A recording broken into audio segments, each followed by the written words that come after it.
May arestado ipigor din ni DILG Secretary Juanito Victor Remulla sa Police Regional Office, Central Luzon o PRO3 na pakusugon ang sa indang pagkurtar sa mga private armed groups bago magpuon ang election activities sa masunod na taon. Ipinahayag ini ni Remulla sa iyang pagbisita sa headquarters kana PRO3 sa Camp Olivas sa San Fernando City, Pampanga kung saan sinugo niya ang mga opisyalis na rumpagon ang mga pags na pigagamit kan mga politiko kada bes na panahonin eleksyon. Sigun kay Remulla, dapat siguro na ligtas ang mga komunidad sisiguruhon na libre sa influensya kan mga mararaot na elementos kan syudad. Dagdag pa kanina kay puan man siguruhon kang pulisya ang kaligtasan kan mga kandidato mantang nagsusunod sa mga regulasyon na mantinidong apolitical. Piglalauman ni Remulla na marurumpag ang gabos na pags kan PRO3 bago mag-Marso.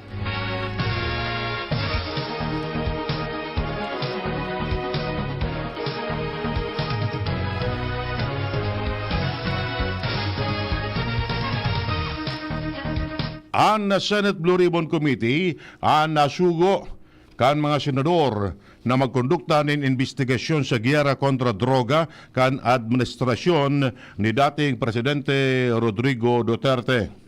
Sinabi ni Senate President Chis Escudero na nag-uyon sinda Senador Bato de la Rosa asin Bongo na enot nang naghagad na magkondukta ng separadong pagdangog ang Senado kasabay kan pigigibong investigasyon kan House Quad Committee o Quadcom.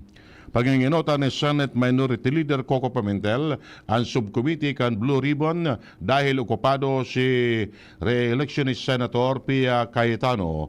Ang pamayok kan Committee on Accountability of Public Officers and Investigations o Blue Ribbon Committee. Napili ang Blue Ribbon Committee na magkondukta ng investigasyon dahil sindasana ang may poder na magkondukta ng motu proprio investigation mantang nakareses ang Kongreso.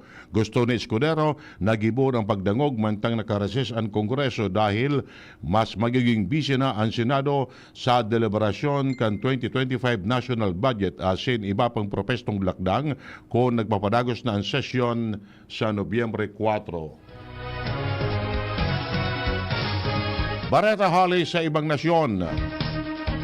Dakol ng mga Palestino ang nagmundo sa pagkagada ni Hamas leader Yahya Sinwar. Nagkondukta ng pagtaripo na nagkaparang mga supporters kay ni harani sa Presidential Palace kan Palestine. Maging si Iranian President Masoud Pezeshkian nagpahayag din pakikidumamay. Sinabi kan Presidente kan Iran na luminaban na sarong herwe si Sinwar na sisiguro kani na di pa natatapos ang nasabing laban ninda kan Iran dahil dakol pang mga kapareho ni Sinwar ang pigkukonsiderar na herwe ang malaban. Sa lado ng sports, dahil napugulan kan San Miguel Birmen ang Barangay Ginebra Gene Kings para dagos ng makalaw sila sa finals kan PBA Governors Cup. Nakuha kan Gene Kings ang 102-99 na panggagana kontra sa Birmen. Asin na restro ang 4-2 advantage sa best of 7 semifinal series sa kawat na ganibo sa Araneta Coliseum. May chance sa pakutaan ang Birmen na may patas o gunaon ang laban alagad dahil nagtriumpo ang ginibong attempt ni the AJ Anosike asin Jericho Cruz sa 4-point territory. Nangyano sa panggagana ka ni Ginebra si Maverick Ahanmisi na nagkamada ng 25 puntos bantang may 21 puntos, 7 rebounds, 3 assist, 3 steals asin 2 blocks si Justin Brownlee. Magkakalabag kay Ginebra sa finals ang talk and text tropang Giga na mapuon sa Domingo.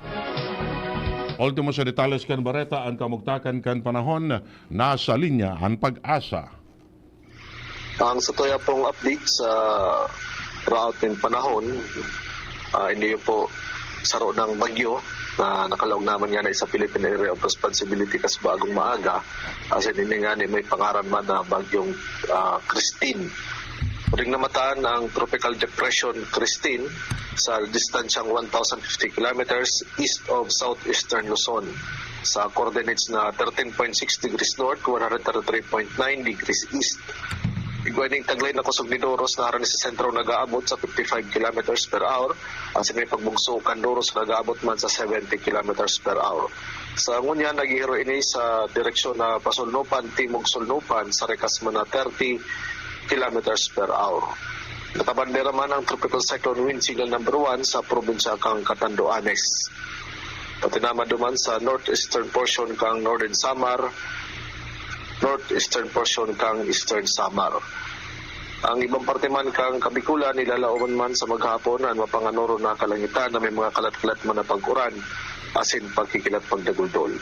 Katamtaman hanggang sa makusog na Doros na alis sa norteng sirangan sa Kudsa Norte, Matian, na may katamtaman hanggang sa maalon na kadagatan. Aliligdi sa DOST, Pag-asa, Ariel Samudio.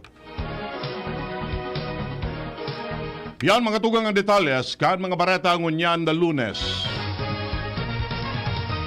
Sa pangarakan mga pagariba, Mardela, Jenny Balyaran sa Newsbase. Ramir Tanay sa Lado Technical, Siringman Pag-asa. Ako po ang nagatod kan bareta.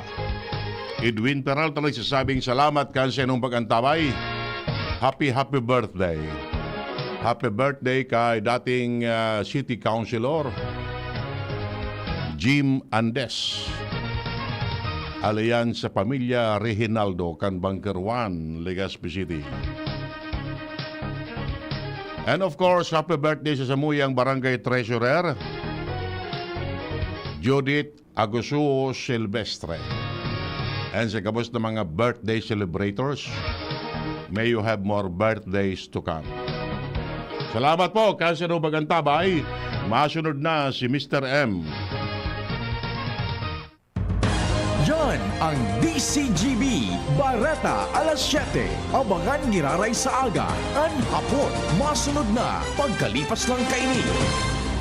Para sa bagong Legazpi, Kap Hisham Ismail. Sa bagong liga